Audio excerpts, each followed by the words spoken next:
My crazy stepdaughter did this at my baby shower because she hated that I was pregnant, so my husband finally kicked her out. Now everyone's saying that I broke up a family and want me to forgive her? Hi, so before I begin, let me tell you guys something about us. I'm a 30-year-old dental hygienist. I have been married to my husband for 2 years and we have been together for 6 years. My husband is slightly older than me. He's 39. He has been married before and even has a daughter from his previous relationship. He and his ex-wife got together in college and got married because she was pregnant, but that marriage didn't last long and they got divorced when their daughter was 2. They have partial custody of her and have been co-parenting her for 14 years. She has her for half the month and he has her for the other half. My stepdaughter, let's call her Abby, 16 female, has always been a nightmare to deal with. When I first started going out with my husband, she was indifferent to me even though I tried to be friends with her. She rebuffed me and I figured that it would take some time for me to win her over. But it's been 6 years now and she still hates me, so I don't think that was ever in the cards for us. She only started getting worse with time and she went from indifference to being horrible to me. She would throw tantrums whenever I would come over and would be very nasty to me, even though her father would try his best to make her behave herself. She would be openly rude, make awful remarks about my appearance and stuff, and even call me a gold digger on more than one occasion.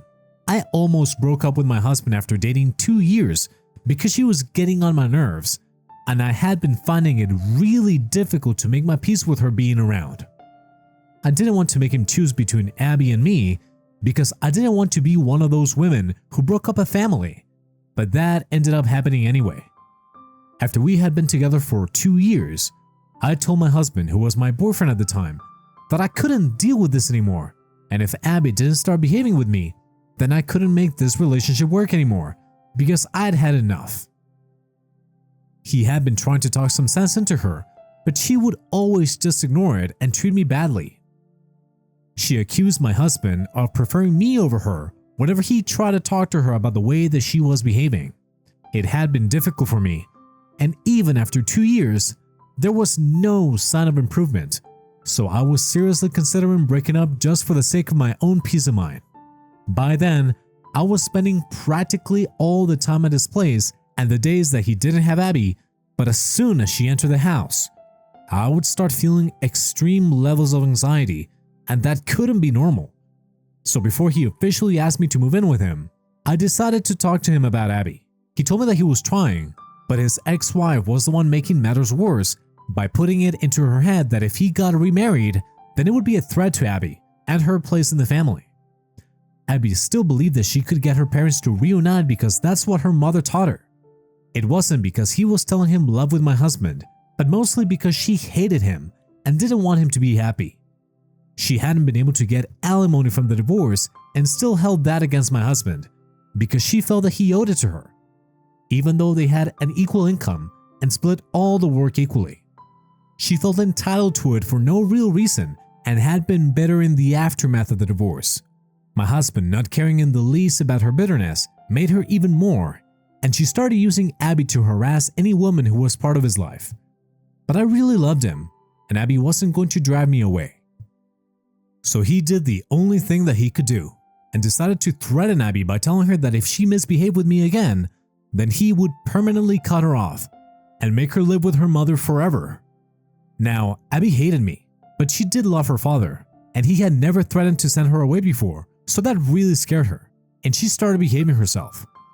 She wasn't nice to me, but she started to ignore me instead of being horrible to me, and that was a huge improvement. With that out of the way, he and I started living together, and even on the days that he did have Abby, it wouldn't be a problem for me because now we would just not speak to each other unless it was absolutely necessary. It felt strange in the beginning, but I got used to it and I was much happier after that. So when he asked me to marry him, I said yes, because now everything was finally working out. On the day of our wedding, Abby looked very upset, but thankfully she didn't do anything. Part of the reason might have been the fact that my husband had given his sister strict instructions to keep an eye on her to make sure she didn't attempt to ruin the day. It was sad that he had to take precautions against his own daughter, but at least that prevented anything bad or embarrassing from taking place. Even after we got married, nothing much changed, and Abby and I continued to be indifferent to one another. Just to be clear, I didn't have anything against her personally, and I actually even felt bad for her because it couldn't be easy having a mother who was just using you to get back at her ex-husband. If she had ever approached me to apologize, I would have gladly accepted it and tried to be a good stepmother, but I couldn't accept an apology that I never received. And after the way that she had terrorized me for months when I first got together with my husband, I didn't have it in me to talk to her and try to befriend her. Things have been this way for a while, and everybody has made their peace with it. Then about 7 months ago, my husband and I found out that we were pregnant, and we were really excited, so we threw a party to announce it. Abby was there obviously, but she was very unhappy when she found out that the reason we were throwing the party was because I was going to be a mother. She actually stormed out of the living room in tears a few minutes after I made the announcement, and my husband had to go after her to console her. He told me that she was upset because she was going to have to share her dad with another baby, but I knew that she was more upset about me becoming a permanent part of the family now. It became even more obvious when, after getting to know that I was pregnant, she started doing strange things around the house on purpose. She would leave her roller skates lying around inside the house in places they were not even supposed to be in, probably in the hopes that I would trip on them and fall. More than once she had left strong-smelling food items out, knowing that they would make me nauseated after I entered my second trimester. But these were petty things, and I didn't let them get to me or bring it up with my husband because I didn't want to seem paranoid or freak him out. The last straw was what happened at my baby shower a couple of days ago, and I don't think I'm reading too much into that.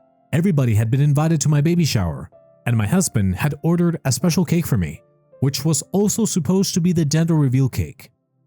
We had waited because we wanted to combine both the events, and everyone was really excited about it.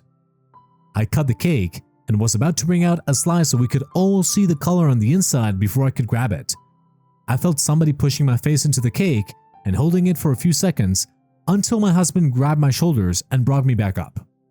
I already had asthma and I felt I was suffocating while my face was being held down inside the cake. As it turns out, Abby had been standing right beside me. She snapped and went crazy when I cut the cake and decided to shove my face inside it. She's around the same height as I am and much stronger since she's an athlete, so it was easy for her to hold me down. I heard later on that my husband had been so stunned by what happened that it took him a few seconds to grab me and pull me back. Then the two of us headed to the washroom so I could get cleaned up and change into fresh clothes. While I was changing and trying to process this, my husband told me to wait inside the room while he dealt with the situation outside. I kind of broke down when I was on my own inside the room because I thought that things were finally getting better, but I knew that as long as Abby was in this house, she would never let me have a moment of peace. I was honestly scared for my baby because I didn't trust her and I thought that she might try to hurt him after he was born. We did have the cake later and found out that we were having a boy.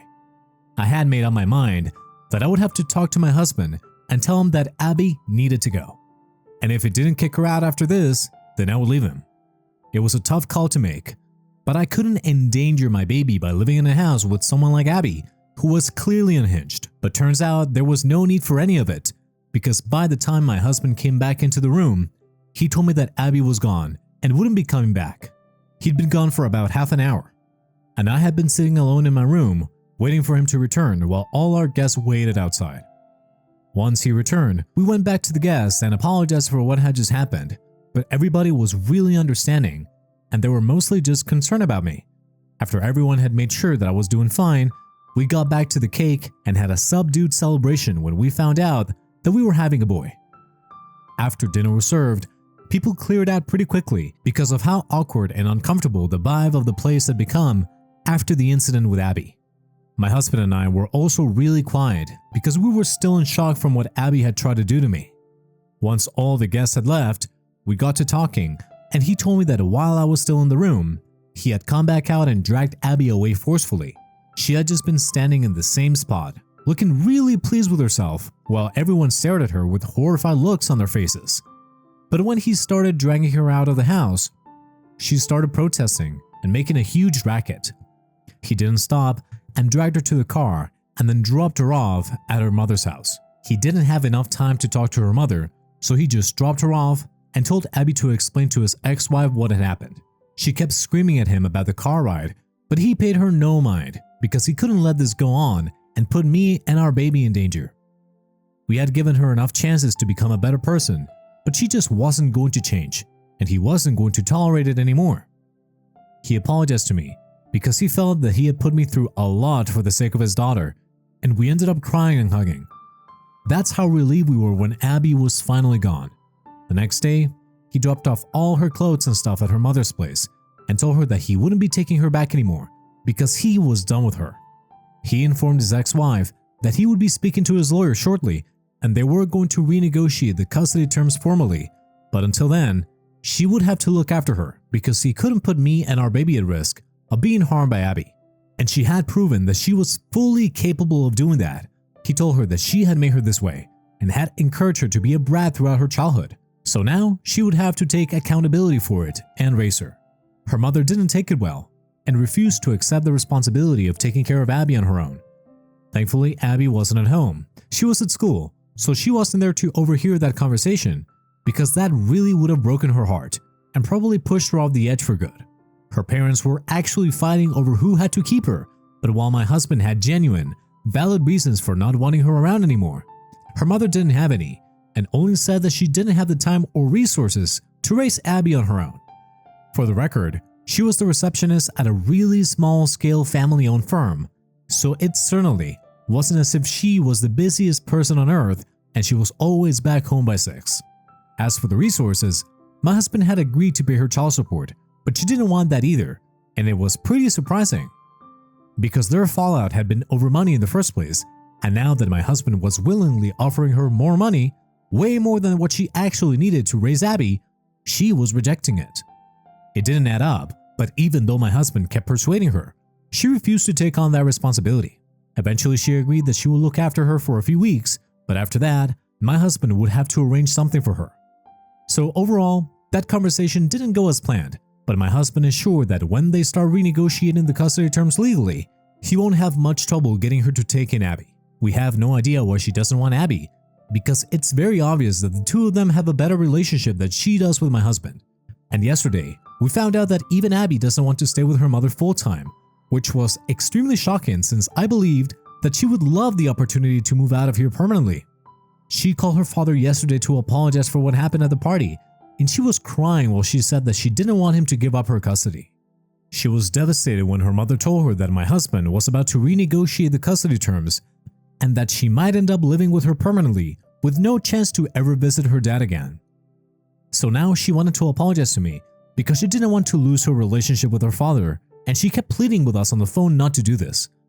She addressed me directly and told me that she promised that she would try to be nicer and not let her emotions get the better of her and lead her into doing insane things.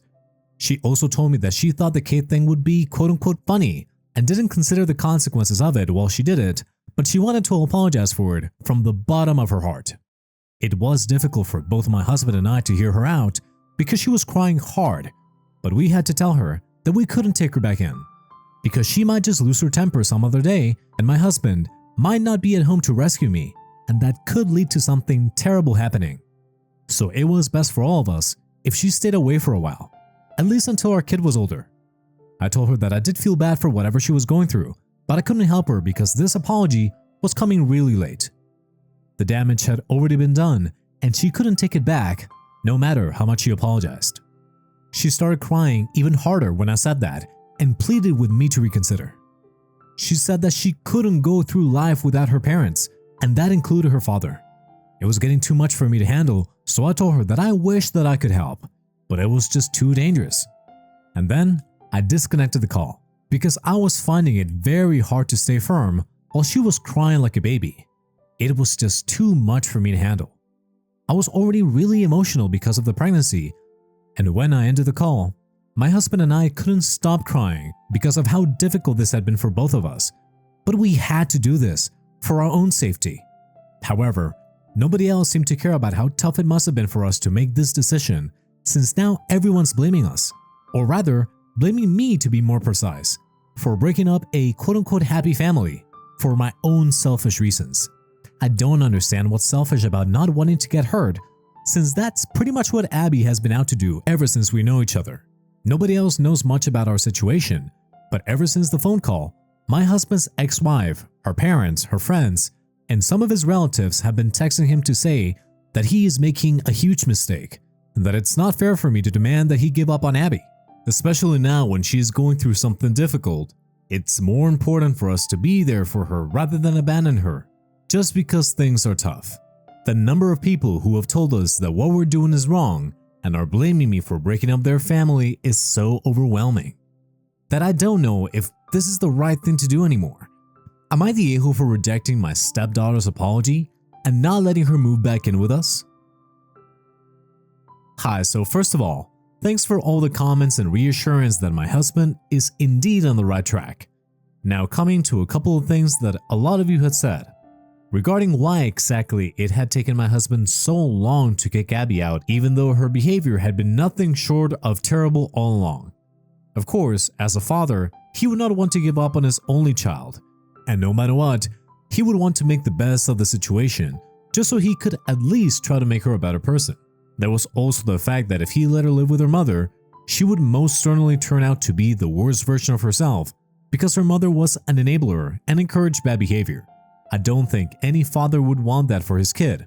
So no matter what Abby did, he put up with it because he knew that he wanted to continue trying and didn't want to give up on her as a lost cause.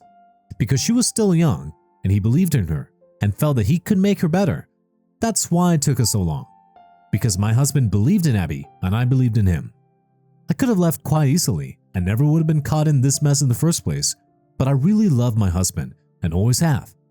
I think he is the perfect man and I wouldn't have given up on this, no matter how badly his daughter behaved with me. So everyone who was telling me that I was a fool to marry a man who already had a child from a previous marriage, maybe I was a fool, but I don't know. I feel like being with him makes it all worth it, so I hope that explains why this went on for so long. That being said, we're still sticking to our decision to make Abby live with her mother because we can't afford to have her back at the moment. It's just too risky and neither my husband nor I want to take that risk. It was stupid of me to take whatever other people were saying seriously because most of these people don't even know the real situation here. Most of them were Abby's mother's cronies, so in all probability, they just wanted us to take her back and couldn't care less about whether she and her dad were really a happy family or not. We still haven't been able to figure out why she doesn't want Abby, but my husband is trying to get to the bottom of it. He thinks that the truth is going to come out anywhere when the legal proceedings start, so it's just a matter of time.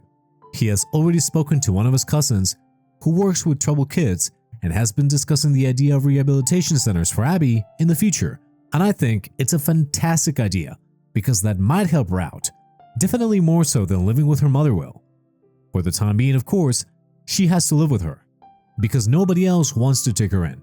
My husband had asked his parents, but they declined because they said that they were too old, and after what they saw at the party, they didn't want to take her in and regret it.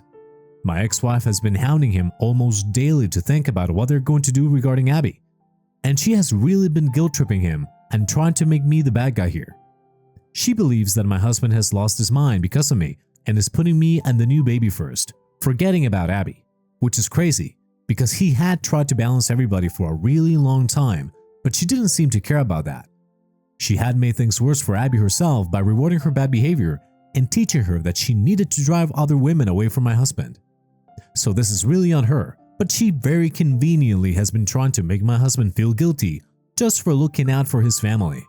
It's alright though, because the custody terms are going to be renegotiated in a couple of days, and then we will all know exactly why she's so opposed to the idea of taking her own daughter in. Hey, so it's been 2 weeks since Abby moved out, and my husband met with her mother this morning to negotiate the custody terms again.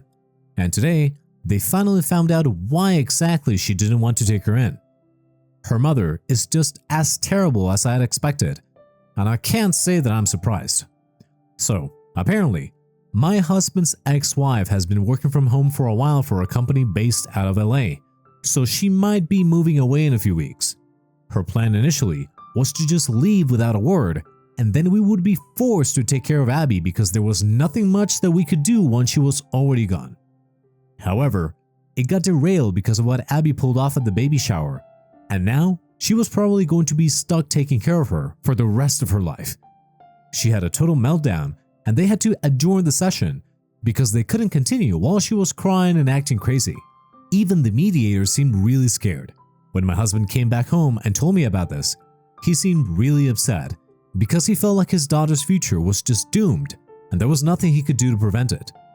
I tried to comfort him, but I didn't really know what to say because in a way, he was right. There really wasn't much that we could do here. Neither parent wants custody, and while my husband had genuine reasons for not wanting her around right now, her mother's reasons were kind of selfish, but still couldn't be overlooked completely. He had spoken to his lawyer and was told that there was a very real chance that she might end up having to enter the foster care system if neither of them stepped up, and that was a really sad thought. Even though what she did to me was horrible, I still wouldn't wish something like that upon her, or anybody else for that matter, because she's just a kid at the end of the day. She has had a rough life, and I don't mean rough because her parents didn't have money or whatever, like most people mean it. Rough because her mother used her to get back at her father and didn't really love her, because if her mother didn't have any love for Abby, she wouldn't have used her like a pawn in her crazy mind games. I don't like that kid if I'm being really honest, but I don't blame her for how she turned out. I blame her mother. She is the root cause of all evil here. I can't believe she had planned to just abandon Abby with us and take off so she could enjoy her fabulous new life in LA. I hope she gets fired or something. She would totally deserve it. So it's been quite a while, but my husband has finally decided what he's going to do regarding Abby. He made her mother sign away her rights before she left for LA, and I think that it's a really great move, because that's going to teach her a lesson that she can't have her cake and eat it too. She was against it at first, but my husband told her that she could either stay here and take care of her daughter, or she could choose her fancy new job. And she chose her job. He didn't mince his words and told Abby the truth about why his mother was gone, and now she would have to start rehab to work on her issues. And only then she would be allowed to rejoin the family. He thought that she would protest, but surprisingly, she was quite okay with it. In the past couple of weeks, she has really changed, probably because she realized that her mother never had her best interest at heart in the first place, and she had been played. The only person who had ever been rooting for her was her dad, and now she owed it to him to obey whatever he said and turn over a new leaf. She was a lot more subdued as a person now, and it was quite sad, but I hope that rehab works for her and she comes back better. My husband spoke to his cousin and arranged something for her. It's a 6-month program, so by the time she comes back, my baby will be born. I honestly hope for nothing but the best for Abby. Heaven knows that kid deserves something good to happen now. Hi guys, so I just gave birth to our baby boy about 4 weeks ago, and my husband and I are thrilled to share that news with you guys. I feel like you guys have also been an equal part of our journey, just as much as our real life friends. The baby was born healthy and there were no complications, thankfully. We even allowed Abby to be there for when the baby was born. There has actually been a lot of improvement in the 2 months that she had spent in the rehab center, and I almost feel like she's a normal kid now. The two of us haven't worked past our differences yet. I think we're going to keep that for when she comes back home for good. But she is nice to me whenever we meet and is actively trying to show us that she is not the same psychotic brat that she was up until a couple of months ago. She hasn't said it to me verbally yet, but I can tell that she is trying to make up for whatever she put me through, just because her mother wanted her to. And I'm looking forward to the day that we can all be a happy little family for real now. And that was it for today's story. Thank you very much for listening. Smash that like button for me and subscribe for more stories. Thanks again, and we'll be seeing you in the next one.